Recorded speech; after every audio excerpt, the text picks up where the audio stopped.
تو میرے پاس گاڑی تھی، اچانک بالکل فٹ چل رہی گاڑی کا ٹائر برسٹ ہو جاتا. اچھا میرے پاس پیچھے کیش پڑا ہوا ہے گاڑی میں اور بالکل سنسان ہم سڑک پہ موجود ہیں. میں نے انا اللہ و انا الیہ راجعون پہ پڑھ لیا.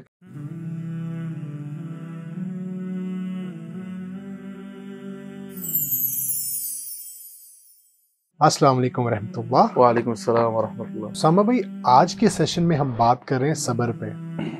تو رمضان میں ویسے بھی ہم کافی چیزوں پہ صبر کرتے ہیں، بٹ کچھ ایسے ایسپیکٹ بھی ہیں جس پہ کہ آپ اس کو اور ڈیٹیل میں ذرا بات کریں کہ ہم اور زیادہ اس کو کیسے کنسسٹنٹ رکھ سکتے ہیں، اس کو پریکٹس کر سکتے ہیں اور اپنی عملی لائف میں یا سوشل لائف میں کیسے اس کو انکارپوریٹ کر سکتے ہیں. بسم اللہ الرحمن الرحیم. آپ نے بہت سارے چیزوں میں دیکھا ہوگا کہ انسان کو سب سے بڑا چیلنج جو آتا ہے وہ صبر ہی ہوتا ہے، جس کی وجہ سے وہ اپنے پروفیشنل لائف میں، پرسنل لائف میں اس کو چیلنجز آ رہے ہوتے ہیں. اور وہ کیا ہوتا ہے کہ وہ صبر جو ہوتا ہے وہ انسان کے لیے سب سے ایک چیلنجنگ فیز ہوتا ہے. اور اگر قرآن میں دیکھیں تو اللہ تعالیٰ نے جگہ جگہ وَبَشِّرِ الصَّابِرِينَ وَاسْتَعِينُوا بِالصَّبْرِ وَالصَّلَاةِ وَتَوَاصَوْا بِالْحَقِّ وَتَوَاصَوْا بِالصَّبْرِ، کہ جو صبر والوں کے ساتھ.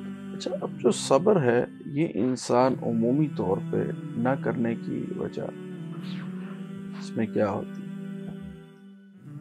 تو اگر قرآن کی ایت عسیٰ ان تکرہوا شیئا وہو خیر لکم وعسیٰ ان تحبوا شیئا وہو شر لکم، یہ انسان کو سمجھ آ جائے تو صبر کی فلسفی انسان کے لیے بہت آسان ہو جائے.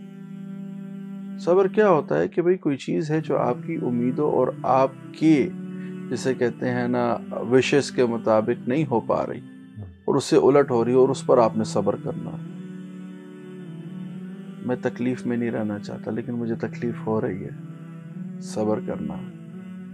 میں چاہ رہا تھا یار فلاں جگہ میری شادی ہو جائے، نہیں ہوئی ہے، مجھے صبر کرنا ہے. مجھے ایک جاب کی بہت زیادہ ایکسپیکٹیشن تھی، میں بہت دوڑا، نہیں ہوا، مجھے صبر کرنا ہے.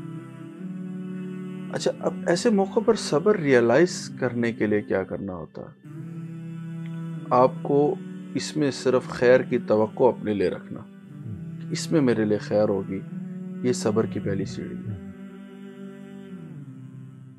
اب رمضان میں جیسے آپ نے کہا نہ کر کے بھی آپ کو کھانا نہیں کھا، ایک حلال چیز ہے، آپ کو روک دیا گیا ہے. اچھا انسان کی دو لذت ہے رمضان میں جو اس پر حلال ہے، ایک جسے کہتے ہیں پارٹنرز ریلیشن شپ اور ایک کھانا بھی. یہ مسلمان کی دو ایسی حلال عیاشیاں ہیں، ٹھیک ہے، جو اس کو خوب حاصل ہے، خوب سیرو کھائے، ٹھیک ہے. اور جسے کہتے ہیں نا اپنی بیوی کے ساتھ جو اس کا تعلق ہے، جو اپنے شوہر کے ساتھ تعلق، اس پر اجر بھی ہے. یہ دونوں اس پر باندھنا ہے اور وہ صبر کر. لیکن یہ ایک ٹینچیبل سی چیز ہے جس کے لیے وہ مینٹلی پریپیئر ہوتا ہے کہ شاید ایک مہینے بعد یہ حالات ختم ہو جائیں گے. اگر سوچیں کہہ دیا جائے کہ پورے سال تک آپ نہیں کر سکتے، انسان کتنا بے صبرا ہو جائے. مطلب ایک فرسٹریشن آپ کے اندر ہے. لیکن انسان نے سوچ کے کہ یار یہ 30 دن بعد یہ سختیاں ختم ہو جائیں گی، یہ پابندی ختم ہو جائے گی، تو اس 30 دن کے اسی طرح انسان اگر ایک کہ خیر ہے اس کے بعد کچھ اچھا ملے گا تو وہ صبر کرنا اس کے لیے آسان ہو جاتا. اس معاملے میں میرے لیے خیر ہوگی، اتنا سوچ لینا، یہ اس کے صبر کا جسے کہتے ہیں نا سفر کرنا آسان ہو جاتا ہے اس کے لیے. عمومی جسے کہتے ہیں ہمارے ہاں خواہشات اور اتنی زیادہ ہوتی ہیں، امنگیں اتنی زیادہ، اور آپ نے دیکھا فرسٹریشن اتنی بڑھ گئی ہے. اب تو سوسائڈ کرتے ہوئے بھی مطلب اتنے پینک ہو جاتے ہیں، ایگریشن اتنا بڑھ گیا کہ بس اگر یہ نہیں ہوا بس بندہ جو ہے نا کوئی ایک ہارمفل ایکٹ کی طرف خود کو لے جاتا ہے، انڈیزائربل ہیبٹس میں اسموکنگ کی طرف چلا جائے گا، ڈرگس کی طرف چلا جائے گا. کیا ہے کہ وہ سمجھ رہا تھا یار یہ میری چیز شاید میرے لیے خیر تھی، وہ یہ نہیں سمجھ رہا کہ شاید اس میں آپ کے لیے خیر نہ ہو. تو بہت سے آپ کے ساتھ زندگی میں ایسے واقعات ہوئے ہوں گے، ذرا کبھی ریکال کریں، ابھی جتنے لوگ دیکھ رہے ہیں کہ وہ آپ چاہ رہے تھے ویسا ہو، نہ ہونے کی وجہ سے بہت سی خیریں آپ کو ملی. میں ایک چھوٹا سا اپنا واقعہ شیئر کرتا ہوں. ہم ٹوبا ٹیکسنگ سے آ رہے تھے، تو میرے پاس گاڑی تھی، ساتھ میں ایک 2 اور لوگ تھے، ڈرائیور تھا اور پیچھے گارڈ تھا. تو گاڑی کا اچانک بالکل فٹ چل رہی، گاڑی کا ٹائر برسٹ ہو جاتا. اچھا میرے پاس پیچھے کیش پڑا ہوا ہے گاڑی میں جو ان 2 لوگوں کو بھی نہیں پتا، کسی کی امانت ہے. میں نا اب پریشان ہو گیا اور بالکل سنسان ہم سڑک پہ اب موجود ہیں. تو قصہ مختصر نہ لوگ بھاگتے ہوئے آئے، میں نے انا اللہ و انا الیہ راجعون پہ پڑھ لیا کیونکہ علاقہ مشہور تھا کہ یہ بڑا ڈینجرس. وہ لوگ آئے بڑے اچھے، انہوں نے فوراً سے گاڑی کو پھر باندھا 2 بیلوں کے ساتھ کھینچ کے اسے جو ہے لے گئے ایک گھر کے اندر کھڑا کر دیا اس کو. انہوں نے کہا یہ ٹائر تو صبح جنگ سے شہر سے منگانا پڑے گا. ہم نے فجر پڑھی، فجر کے کوئی میرے خیال ناشتہ کیا، سارا کچھ ہوا.